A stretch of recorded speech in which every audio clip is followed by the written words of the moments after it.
how many depictions from the past of flying things? Ezekiel from the Bible, Vimanas. Or just read the New Testament, like a multitude of angels. You have angels and demons. You know, DMT, the spirit molecule. He talks about DMT as like night vision. Wow. Wakero, gravedigger guy, and they were found So in crazy. diatomaceous earth. So this one's pregnant and has what they are claiming to be a tridactyl fetus inside of it. Wow. Yeah. How many of these do they have? So they have 8 to 10 of these M types, these kind of most realistic looking ones. 8 to 10? Crazy. They have osmium and cadmium. Where people have an experience where there is some sort of spiritual event. Joe Rogan talks about aliens and how Jesse Michaels has even seen aliens. And they bring up about this certain creature that has been spotted in, they think it's aliens, but also could it be something much crazier, like the Nephilim? And we're gonna pull up a video from Dr. Michael Heiser responding to these things. Could it be something from the unseen world? They bring up so many crazy things on the Joe Rogan podcast here, so let's get right into it. Even talk about the Bible. That we, in this one very tiny planet, it's spinning around a not so special star. Occam's razor is we are not Yeah. alone. You have Yeah. the Fermi paradox, you have the Drake equation, Yeah. you have all these sort of rationalist ways of arguing that, but also there's a great book called The Half-Life of Facts by Sam Arbesman, and he talks about how like at any given time, 50% of received knowledge, like our physical model of the universe is wrong. So you can say those things are showing up in the sky, that is wrong because physics. But historically, you would have been wrong. Like, that's Right. crazy. It's a Right, bad right. point, right? And so if you actually look at, whether we're alone or not, modern Enlightenment history is a detour from the past. If you look at every culture, whether it's Iamblichus or maybe a better example is medieval Christianity with St. Thomas Aquinas, or just read the New Testament, like a multitude of angels. You have angels and demons. That's kind of the passport to Magonia, Diana Pasulka, American cosmic thesis. Like, this stuff has been going on forever. You look at the devas in Hindu culture, or the jinn in Islamic culture. Like, we are outnumbered in our modern, Enlightenment, rational skeptic epistemology. Yeah, we really are. And how many depictions from the past of flying things? Ezekiel from the Bible, Vimanas, all these different, like, what are they saying? What are these things? Maybe they are angels from the unseen realm. They even talk about when you go on trips, as in like drug trips, it opens up their eyes. It opens up to another portal. Like, this is what everyone's been saying all the time. It brings you to another realm. And the Bible talks about the unseen realm. Dr. Michael Heiser constantly talks about the unseen realm. And I might pull up a video of him talking about his explanation on these things. So let's continue. This is fascinating. Like, what do you think that stuff is? Like, what is it? Yeah. You know? But then again, you and I, neither one of us has had an experience. So we're just like peeing in the wind. Have you seen something? I've seen a UFO. But what have you seen? I've actually a few. But Really? Yeah, yeah. How have you been so lucky? I don't know. Maybe it's because they know. They know you're working on it. They're like, who knows? There are UFO researchers that like don't like to talk about this, but I think the move is just be honest. Like, I've seen the thing, and What'd I don't know you what to say. I was in Laurel Canyon where I used to live, and I saw a thing that looked like a school bus. It looked like no visible propulsion, this like sort of low humming noise or whatever. It was maybe 50, 60, 70 feet high, like above right above the treetops. The trippiest part of the experience and why it's just so school bus. It looked like no visible propulsion, this like sort of low humming noise or whatever. It was maybe 50, 60, 70 feet high, like right above the treetops. That's crazy. The trippiest part of the experience and why it's just so weird is I was with this woman I was kind of dating at the time. We were taking a walk in Laurel Canyon, and she was like, are you into aliens? And I was like, actually, I kind of am into that. I was kind of interested in that topic. And then I think I joked back. I was like, I kind of want to meet an alien. And she was like, me too. And then she goes, you'll meet them when you stop looking for them. Oh, that's an alien. Imagine it's just some alien. But like, how in the world did they see this thing right when they're talking about it? That is weird. But I want to know, were they on drugs? That's always something I want to know. Not saying that everything that they see was real or wasn't real just because they're on drugs, but As Choose a we're this is the weirdest part of the whole story. As we're walking, it's like sunset in Laurel Canyon. We walk by a guy with a metal detector who's like looking for something. It's like, why are you looking for something at sunset in Laurel Canyon or whatever? So like that felt like this weird like, you know, like mirroring of our conversation. that is weird. I have no idea. Then we walk into this little clearing and we see this like school bus thing like just go right over the What treetop. color was it? It was silver metallic. Like an Airstream trailer. Like an Airstream trailer, yeah. I can send you guys a video. I went on Chris Ramsey's podcast. I described it, and I was sent a video. And for all I know, this video is fake, by the way. But it was the thing that looked most like what I saw, because it doesn't match up with like the saucer, Right. triangle thing. Yeah. And I don't know. I am almost more inclined to say discount my own thing over like the Q cleared guys who've like seen these things at How nuclear. long was it bases. in the sky for? It was in the sky for like a few seconds because we couldn't even see past the clearing or whatever. She said she saw it go over the trees and then descend down into the distance. I did not see that. Huh. And like you're talking, Laurel Canyon is like mostly residential, so like where did it descend? Right. I don't know. So what else have you seen? You said you saw more than one thing? Yeah. So another time, I was actually with a friend who invests. That's crazy. How are people seeing this? Like, that's what I want to know. Why are so many people seeing it? And then why aren't people seeing it? And then why in the world don't people get this on camera? That's why I feel like it's something to do with the unseen realm. But also, they bring up creatures that were found. And this is something that is fascinating. What if it's not aliens, but it's from the spiritual realm, as in the Nephilim and the sons of God, like Michael Heiser always likes to talk about. Like with me and Peter, and is like the most rational guy you'll ever meet. Like he's a fan of like Noam Chomsky and like David Hume. Like he is a modern rationalist, atheist skeptic. And we went surfing that day. We were back at his place. I was super into holotropic breathwork at the time, which I love. And we were doing holotropic breathwork. 5 minutes in, we both see these like metallic looking orbs. This time super high up in the sky, like probably higher than what you would, definitely way higher than a drone. And one's bobbing above him, one's bobbing above me, similar to like the typical like orb that a lot of people sort of describe, like the Mosul orb or whatever. A lot of these sightings. And he looks at me and I go like, "What is that?" He goes, "Dude, I think that's like some secret black Lockheed tech or whatever." And then I don't even say anything. 2 seconds goes by and then he looks at me and he goes, "Dude, that's not from here." He's like, "That's not Lockheed. Like, I don't know what that is." Do you entertain the possibility that there's states of consciousness that you could achieve where these things become visible? Absolutely.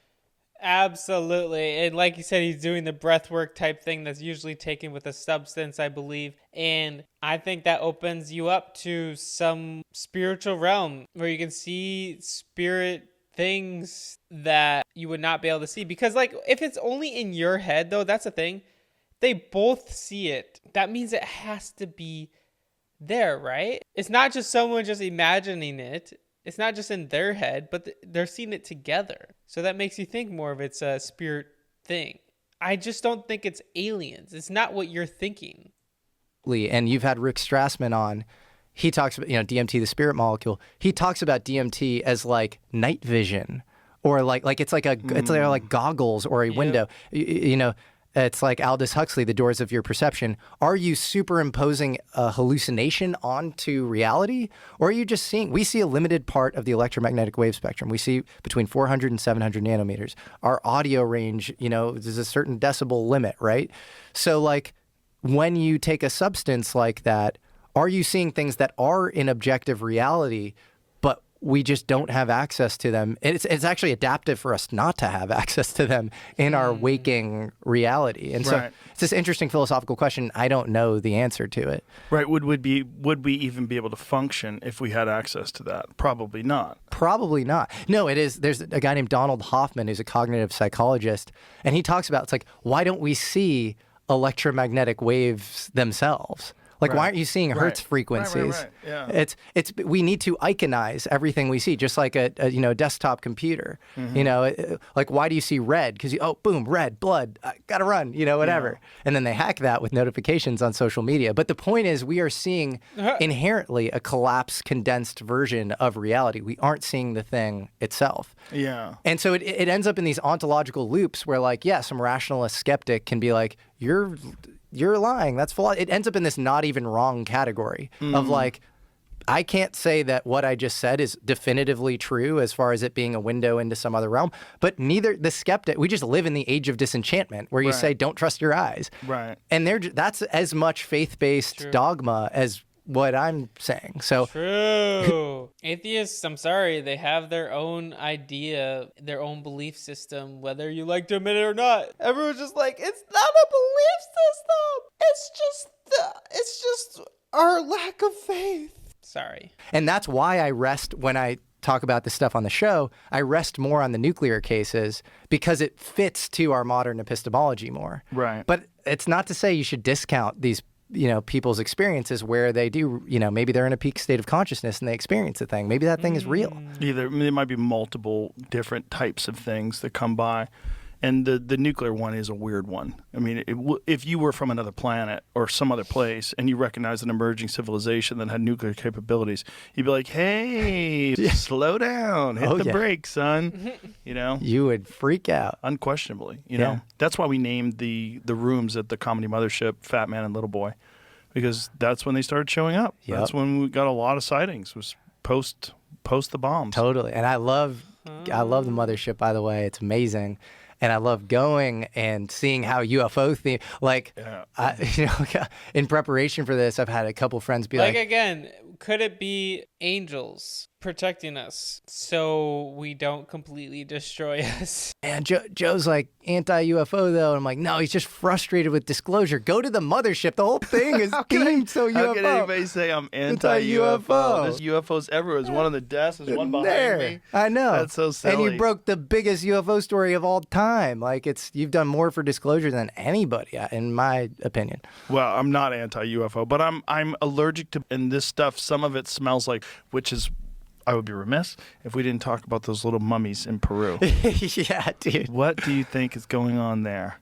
They break my brain. So this was the most frustrating case I've ever had. This is where I think it's fascinating. What in the world are these creatures?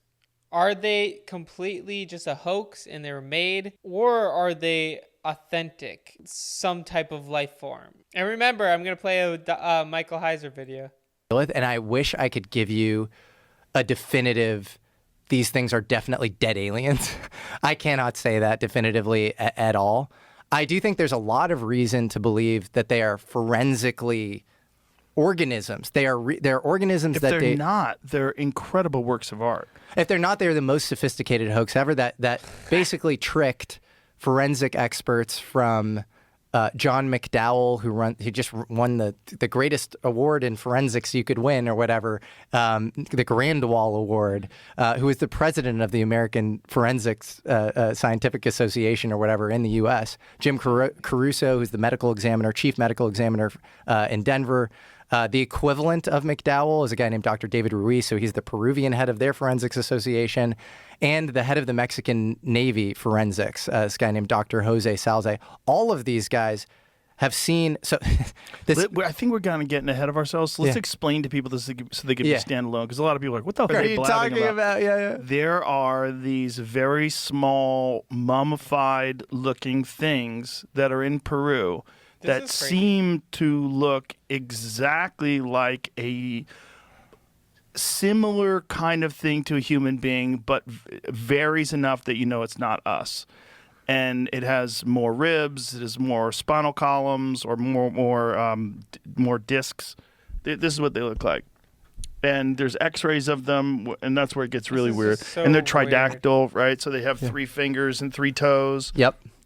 And so these were discovered in 2015 in a cave by a guy named Leandro who goes by Mario. And this is one of the headaches about the case is like we don't have good provenance on it. So he is this Wow. Huacaro gravedigger guy, and they were found So in crazy. diatomaceous earth.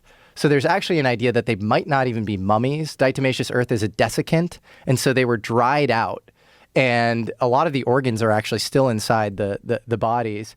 And there are 3 different types. There are S-type. Don't they look real? They don't look made up though. They're like 500 to 700 years old, maybe even older. Whoever is making these really advanced. But the thing is, they found different DNA. It's not just made of wood or anything, you know. Which are these little winged creatures. They're J-types. The J-types are they were most popularized in this Mexican Congress where these things were outed in September of 2023, where they look like almost Close Encounters. Jamie, if you scroll down, like you see that Peru's Congress, like right there.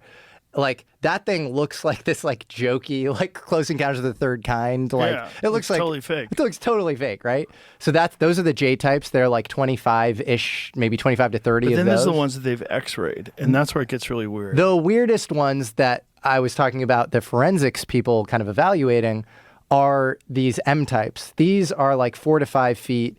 They look pretty anatomically consistent. Have you seen them in person? I have. Really? Yeah. And what was your feeling? My feeling was, it was this. Keep those images up, please.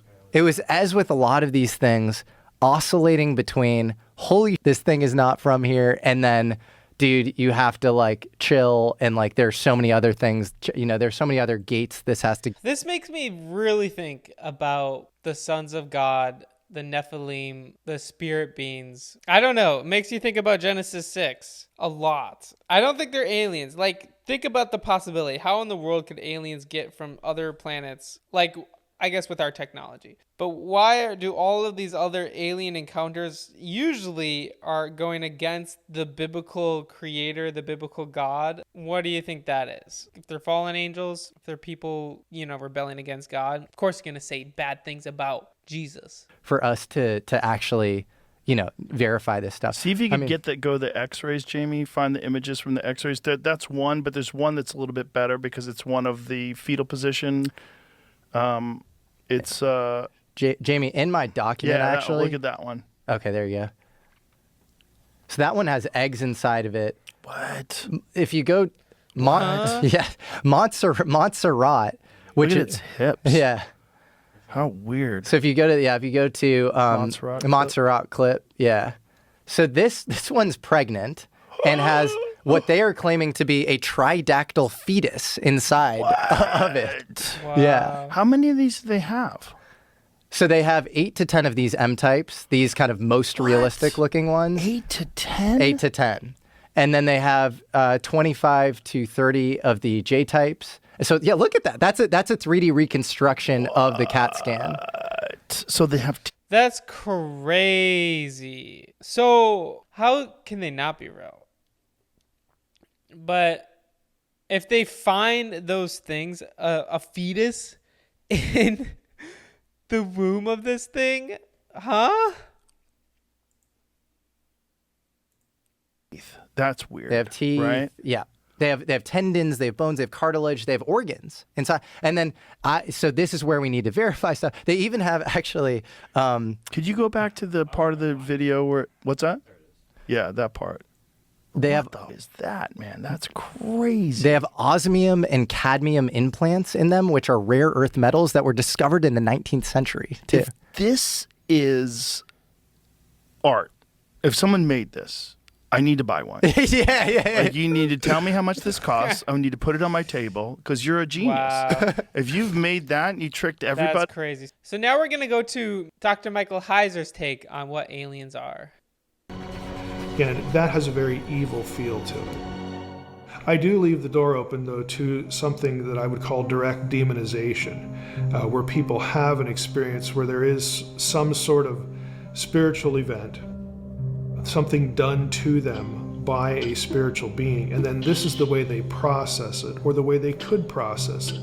In my mind, the ones that stand out as sort of pretty well, probably, obviously, getting into that territory, demonic in nature, are the ones that really sort of have a reaction to a person who is taught or remembers to sort of interject Jesus into the conversation. When you have something going on and you invoke the name of Christ, for instance, or you speak to the perpetrator in the name of Christ and demand that they stop or something like that. And again, there are hundreds of these sorts of cases where a victim does this deliberately, intentionally, and not only does the incident stop, but it never repeats. That tells me that there's a demonic element, a pretty clear demonic element to what's going on. Abductions. So that's fascinating. So yeah, that's what I think. Demonic, spiritual realm, all going on within this world, and we need to be aware of it. We don't have to be fearful, but we need to know that it's just real and it's happening. So guys, I think that's absolutely crazy. Shout out to Dr. Michael Heiser and all of the amazing stuff that he did, and love and appreciate you guys. If you never decided to follow Jesus, I encourage you to do that. In the description below, there will be a link for you to click to help you to decide to follow Jesus for the first time. Do that today.